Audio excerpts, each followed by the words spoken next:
Welcome to the Kung Fu Mama Show. Kali laughing edition. Okay, well, today we have a very special guest, and it's a perfect time because my daughter is right next to me right here. We have Melissa Jones. She is inspiring girls empowerment coach and a highly effective licensed classroom teacher, and she has over 20,000 hours of experience. So let's welcome Melissa Jones on the show. Hi, Melissa. Hi, thank you so much for having me. We're so excited to have you. And I love this topic of empowering girls. That's something I'm passionate about as well. And obviously, I've got two little girls, which I'd love to find out how we can empower them even now and in the future. Yeah. So, also recently in our conversation, I noticed that you are a boy mom. You're a boy mom, but empowering girls is your passion. So, can you tell us a little about why is it empowering girls is your passion? Yeah. So I have a 13-year-old son, and so people are often surprised by that. I've worked with kids, for over 22 years, and I've always wondered. No, you're good. As a child, I remember vividly the moment when everything shifted for me, as far as when I felt empowered versus when I felt very alone and disempowered. And it's very vivid to me because it was such a huge shift in my life. And it was really when I was 8 years old. And we moved. And my parents felt that the neighborhood we were in was becoming a little bit less than what they wanted for me. And so we moved to a different area of town, and they felt it was a better neighborhood. It was a better fit. And what really ended up happening was I lost my sense of belonging because I had the across the street best friend. I had the down the street girl. I had my community. And even in school, I just remember feeling really free at that school. And then when we moved, it was like something clicked or maybe unclicked. And there were really no girls in my neighborhood. There was one girl who lived behind me, and she was very tomboyish. Whereas I still like to play with dolls. I still like to, I would ride my bike and I would do, quote unquote boy things too. But I really was a girl at heart, and I loved girl things. And I felt really lost because I didn't really have that connection with anyone in my new neighborhood. And from that point on, even though I came from a very loving family, I really just struggled all the way through school and feeling good enough in this new place. And so that's where I think the core of everything comes from for me. And then as a teacher, noticing similar patterns in girls, through my teaching career is really where it started to click for me, that there was such a need of building positive communities for girls. I see. So when you switched to that new school, to that new neighborhood, you never really you didn't find your groove until much later? How long did that go on for?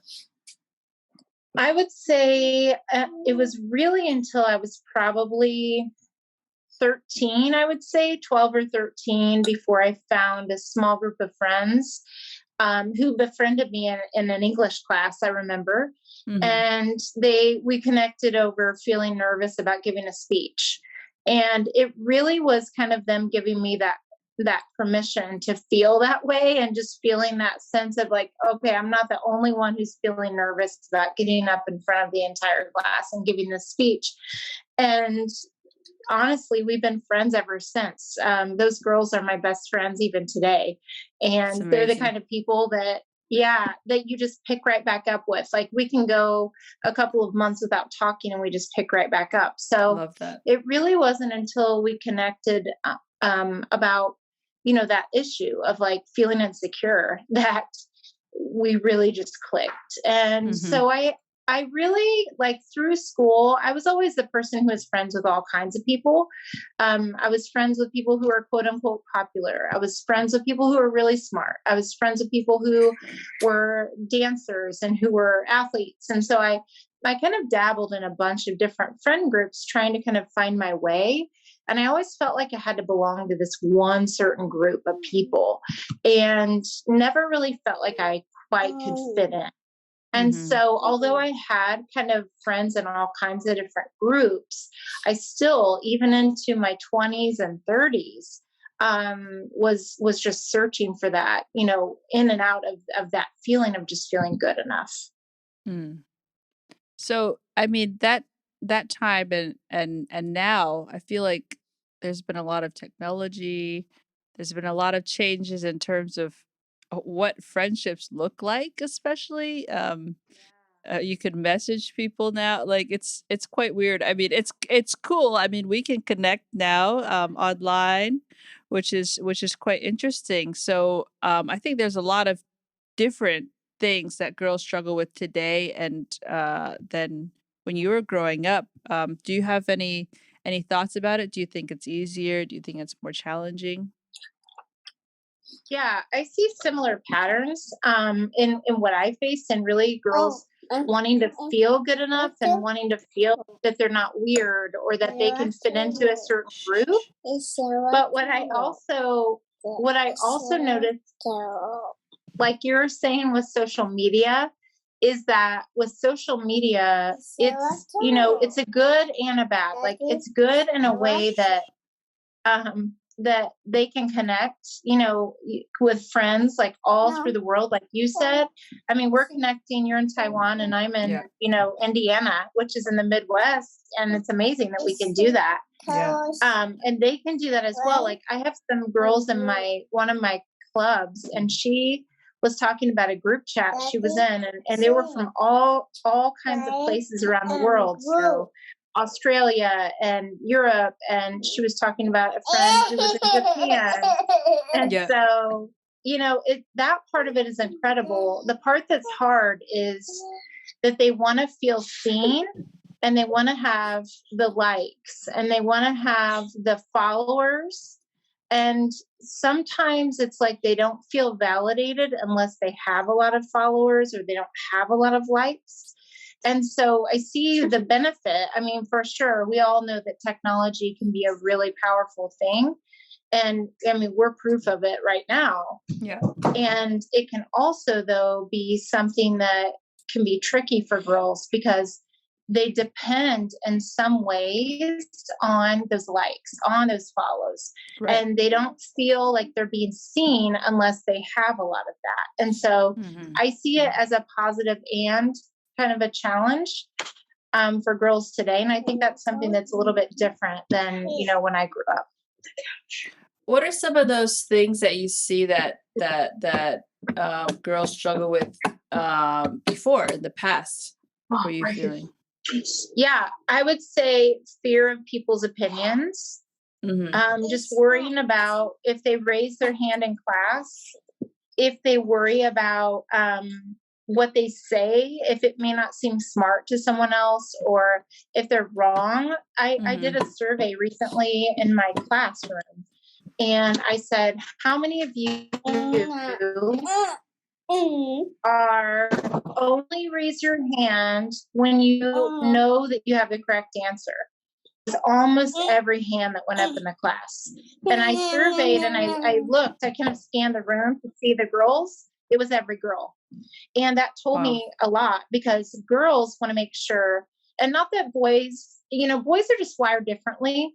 It's not that boys don't need these things too, but it's just a very different, way that we're wired. And I think girls, especially, there's so much research about perfectionism and people pleasing, and how girls are raised to be, people pleasers. And there have been surveys and studies done nationally and internationally about, 70% of girls believe that they're not good enough in some way. And 98% of girls believe that their bodies aren't good enough in some way. And 74% of girls believe that they need to please someone. Like they feel this pull in pleasing. And so that's what I think the difference is between boys and girls, is that girls have this internal feeling that they have to be this certain way. And what I believe is that by creating positive communities for girls, we can start to break that and start to show girls that they have other options and that they can still be kind and they can still have this gentle side, but they can also be assertive and not seem bossy, and that they can go for their dreams and not worry about what other people think of it, and raise their hand in class and not feel like that they're going to be criticized for being wrong. And so that's what I think the power is in creating positive communities for girls and having these conversations. Do you feel that, these things are things that I feel like can even happen in the classroom? I think it's a re-education of the entire population. I mean, I feel like maybe it's a little bit better now than before. Am I right? It's better now than before, but I do think that what you're saying about having sort of an ideal of what girls should be, and having to stick in that box, that is a terrible feeling. It is. And what I do in my classroom is I do a lot of work with my girls and boys on mindset and on facing fears like that and other people's opinion, and just, being the person. What I always tell my kids in class is, be the person who raises their hand who might be wrong. Because what you're doing is you're opening up the possibility of someone else raising their hand who's just taking a chance. And we all know that we learn from mistakes, but the biggest part that's scary to kids is that they don't want to be seen making the mistake. They want to make it behind closed doors, and that's just not the way that things work. And I think by giving kids permission, especially, to make mistakes in front of each other and to learn from it and to use it as a growing experience, and to go, all right, well, now I know that I can do it this way instead, or, we can figure this out together. I think it's really powerful. Have you found any similarities? Does your son deal with any of these issues? I feel like that also is, at some point, it's a bit gender neutral in some aspects for kids. Yeah, the part failing in front of others, 100%. Tonight he races bicycles, and he and my husband went to the track and he had a race, and he flipped over his handlebars, and he's fine. He has scratches, but the part that frustrated him the most is that he did it in front of a crowd. And I think that's the universal, gender neutral part, is when it's public and you're making mistakes. I think that's when kids have the hardest time, because they're so worried about being seen as weird or not as smart or not as fill in the blank as someone else. And the fact of the matter is, the fill in the blank is the same thing that the other kid is thinking as well. So it's like we all have this universal, need of feeling accepted and feeling like we belong.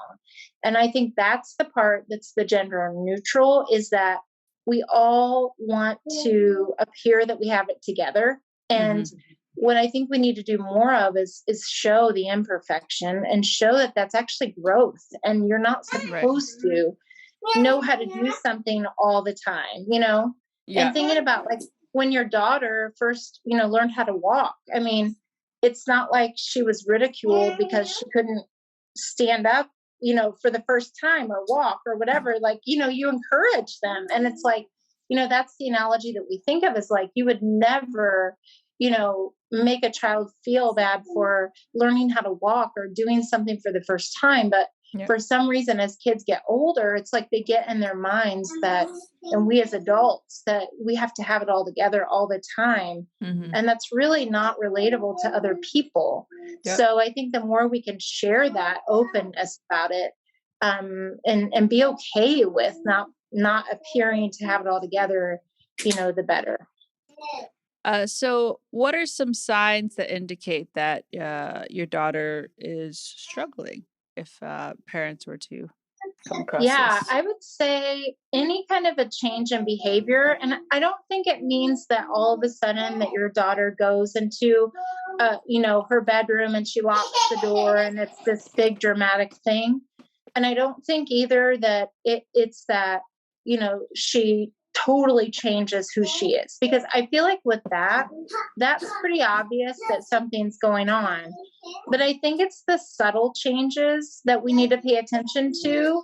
Like, for example, I had a girl in class who was very, always very positive and very willing to try anything. And all of a sudden, this one week, she was tattling on a lot of people. She was complaining a lot.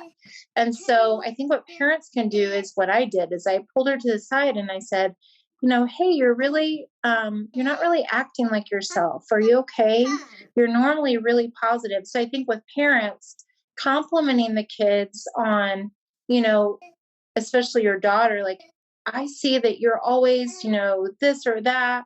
And I'm just checking in with you because I'm noticing that you're kind of tattling on your siblings a lot, or you're complaining a lot, and you normally don't do that. So really, it's kind of like noticing that little change in behavior rather than it have to be really dramatic, and having a conversation about it. And I think it's a casual conversation, because sometimes what girls especially feel is, again, that pressure of just, they want to please their parents. Even they want to, be themselves, and they are at home, but they also want to, figure it out. And sometimes they don't know how to express that. So I think it's just really checking in with them and just noticing those little changes, and just asking, is everything good? And, my son's 13, and like at 13, you'll get the eye roll, but a lot of times he'll still, he'll open up about something, or he'll say, no, I'm just tired. And it's like, okay, and I make a mental note, like, all right, well, I'm still going to pay attention to that because I noticed it's a little change. So I think it's just really our kids normal. I see. And so how can, so from that, if you see some struggles, but how can we empower them to have growth or change and things like that? Yeah.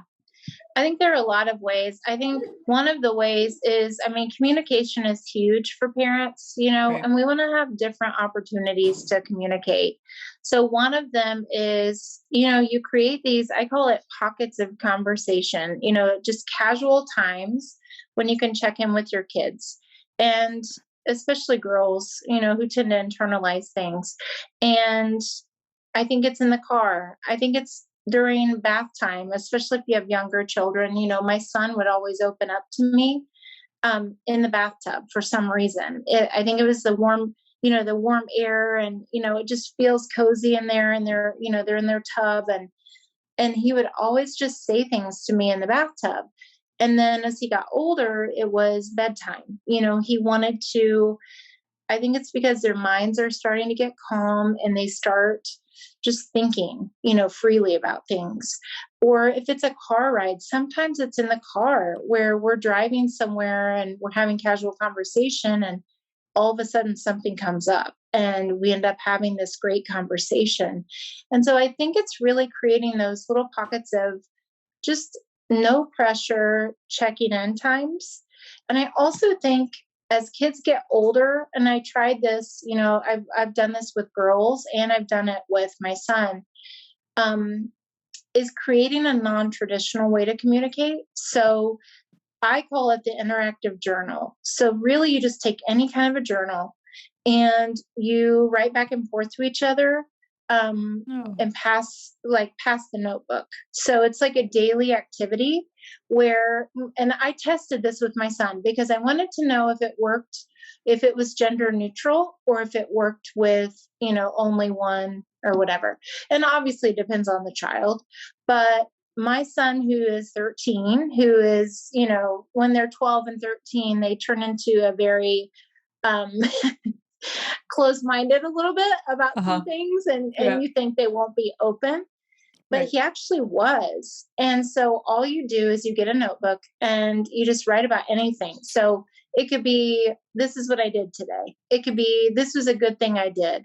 It could be literally about our first entry, he wrote about his football game, and then he brought it to my bedroom. We had a designated place.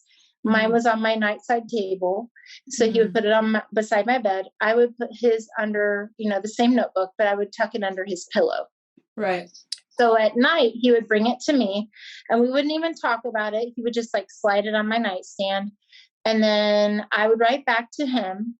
And then in the morning after he got up, I would slip it under his pillow. So he told me about his football game. I told him about a workout I was doing. And I expected him to not be interested at all. But it turned out he started asking me all kinds of questions about my workout and just why I liked it and what I liked and just things I never expected. And I thought, is this going to really last? Because I wanted to see how long I could do it. And it lasted for weeks. And we would literally just write back and forth to each other. And sometimes too, it's asking them about a decision. So something as simple as, what do you think we should have for dinner tomorrow night?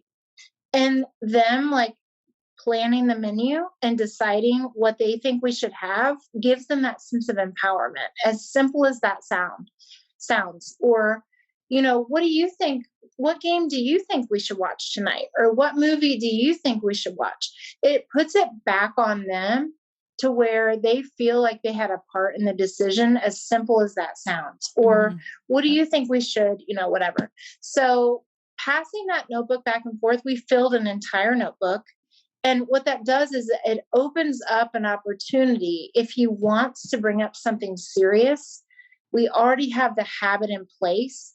And I still have conversations verbally with him, but it also gives another opportunity that's not as traditional, where he can write it if he feels embarrassed or, and there were a couple of times where he asked me about growing up types of things, about things he was noticing about his body or things that were happening with some friends. And it wasn't every time, but it gave him the space to be able to do that in a way that was safe, if that makes sense. Oh yeah, that makes a lot of sense. I think writing personally in your own space is very different, a very different feeling than having the conversation face to face. I think that's a really great tip. Which when my daughter can write, I'd love to try. Yeah. And you could start with pictures. So, if you have a small child, I remember my son, he would always do scribble stories. I call them scribble stories because I'm sure with your daughter, they know what they're doing and they in their mind have a story in mind. So even if they're scribbling to you and you're writing simple things like I love you or whatever it is that you want to write back, it still would be a really cool, thing you could do, or, just trying it in some sand or shaving cream or something that's, just more kind of tactile would be really fun. Cool. Definitely will try that. Yeah. So back to when you were younger, what are the 5 lessons you would teach your younger self? Yes. Well, I have thought about this a lot. One of them is that other people's opinions don't matter. And that was probably the hardest one for me because all through growing up, as soon as I moved, I worried so much about being different. And what I didn't realize is that being different is what made me me.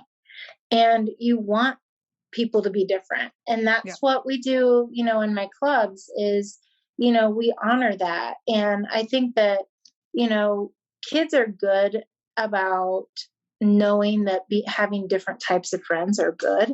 But I think each individual, especially girls, as they get older, something happens to where they start to doubt that, at about age 11, age 10, age 9, they start for some reason starting to doubt that. And that's why it's so important to have community. So that's one. Number two, my mom always told me, and I have a great mom, and I think she heard this from her mom, but she would tell me a lot of times, don't get your hopes up. Don't get your hopes up. You don't know if that's really going to happen, Yeah. And she meant well, I think, in her heart, but it really made me believe that I shouldn't go for big things, and I shouldn't, although she would still tell me to go for my dreams. When someone says to you, don't get your hopes up, it's like you feel like you have a limit and a kind of a ceiling where you've got to stay kind of below that. And so I would say, get your hopes up, go for the big thing. And even if it's really big and you're, a little below that, it's still going to be more than what you ever thought you could do. And so that's what I'm doing actually is, a global girls empowerment leadership program. And so I have leaders already in Africa and Australia and, North America. And so I'm going for it, and that's what I think. Great. Yeah. Thank you. And so getting your hopes up. And then number 3 is don't give up if you are not good at something right away. There are so many times where I tried out for something and I didn't make the first cut, and then I just never did it again. And it's like, why did I do that? If I really wanted to be on the team, or I really wanted to be on the squad or whatever it was, why did I give up when I didn't make it just one time? That's really quite absurd if you think about it. And like today, I would never do that. So I would go back and tell myself to keep going. And if it was really something that I wanted to pursue, is to have that grit, to have the resilience, to know that it's okay to not be good at something right away. And that's something my son actually struggles with, is if he's not good at it right away, just, working through that. So that's something that we work on. And then number 4 is no one cares about your size.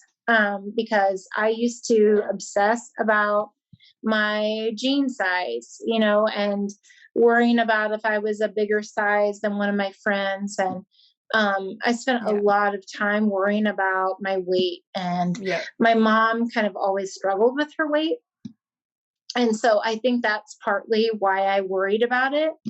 And no one cares, no one cares if you're a size 0 or if you're a size 12, like really no one cares. And like there was a girl yesterday at a store.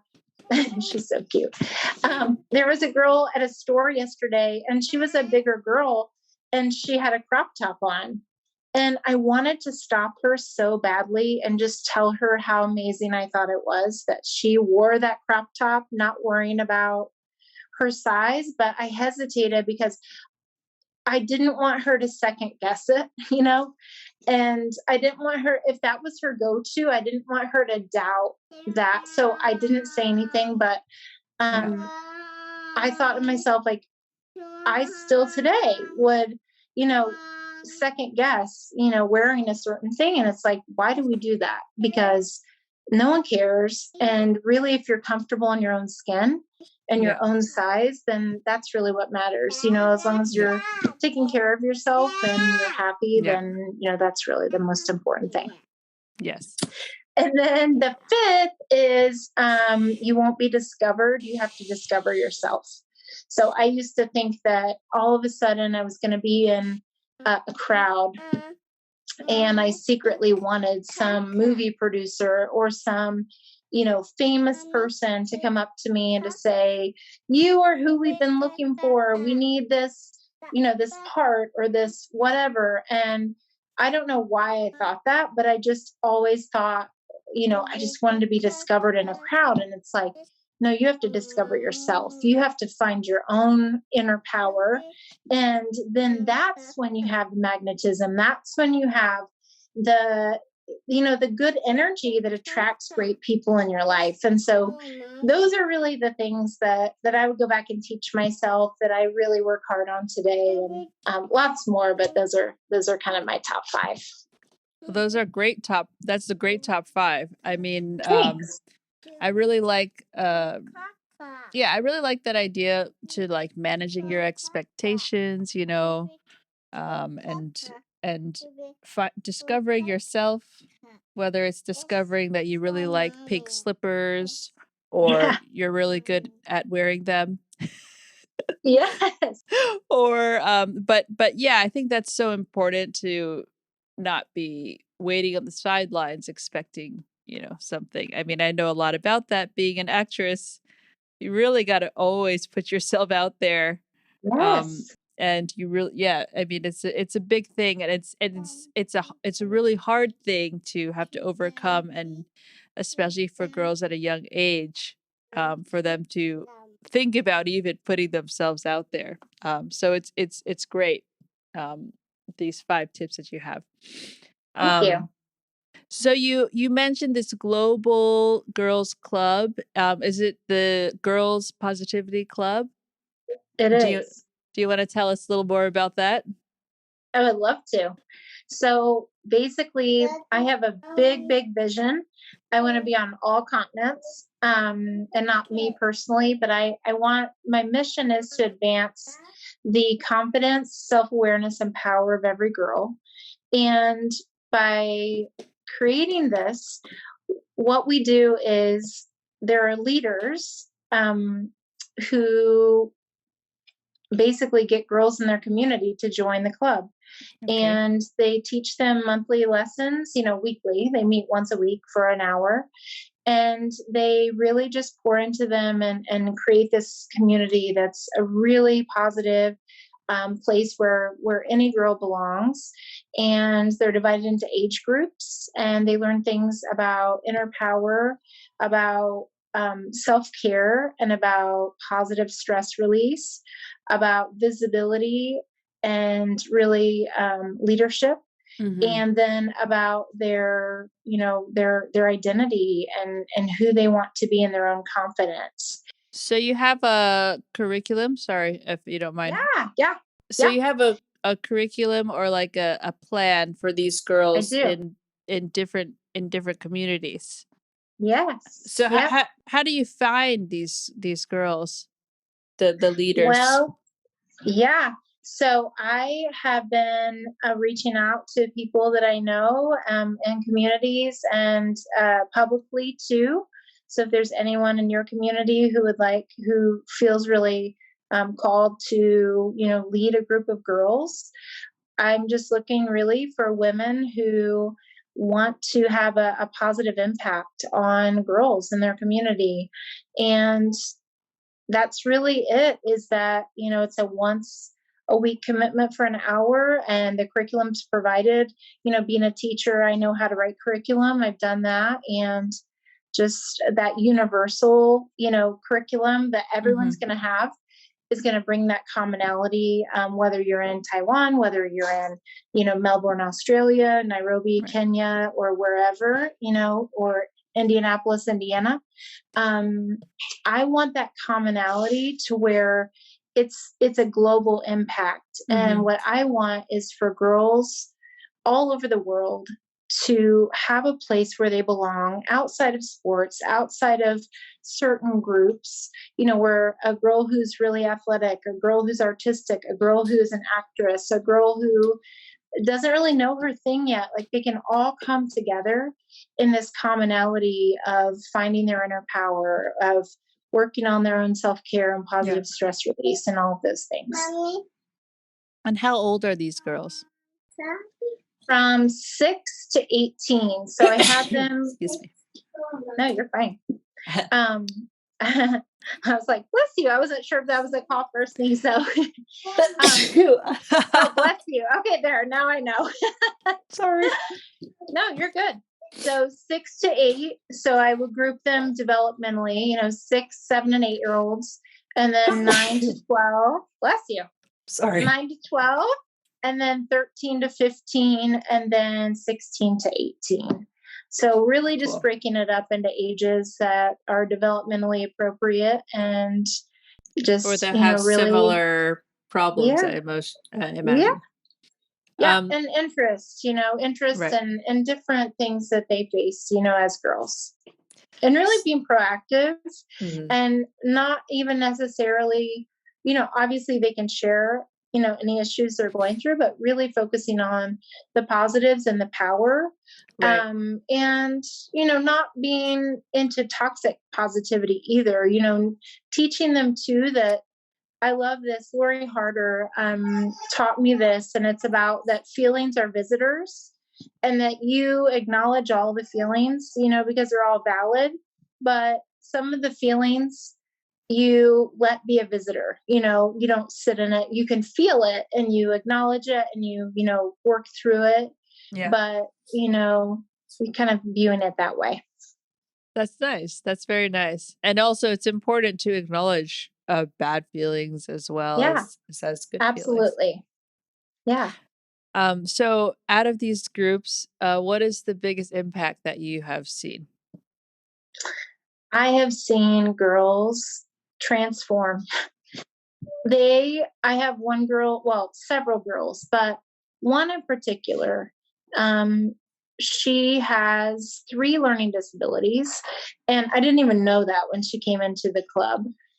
But now that doesn't define her. She is confident and a leader in the group. She recently, I had a guest author, a graphic novelist actually, join one of our sessions as an expert guest. And she was so thrilled to meet her because it was the first book that she had finished, cover to cover, because of her learning things and her learning challenges. And it was such a moment for her. And that was just kind of a snapshot of like when she really felt empowered. But there are so many examples of girls who are all different, Right. who just carry themselves differently. They raise their hand more in class. They lead community activities. They reach out to new friends, whereas before they wouldn't have. And they try things that maybe they won't be good at right away, but they do it anyway because they know the value in trying. And so those are really just some quick examples of change I've really seen. That's amazing. I really love your concept. I really love your ideas. Thanks. Thank you so much for sharing that with our listeners and being on the show. I hope that parents and feel empowered to pay more attention to these issues and and I think you've spoken to Kali. She's very vocal now about her feelings. I love it. Yeah. So where can we find you? Thank you.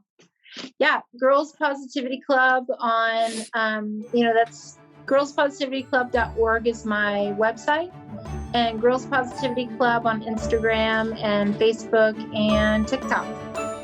Awesome. And you also go by MJ. I do. So if anyone ever sees MJ on a post, it's probably me. Okay. Thank you so much, MJ. And for all you listeners out there, don't forget to follow Kung Fu Mama Show at IG and Facebook and our YouTube channel. So thank you so much for being on the show today, MJ. And thank you, Sarah. And hope to keep in touch. Yeah, sounds great. Okay.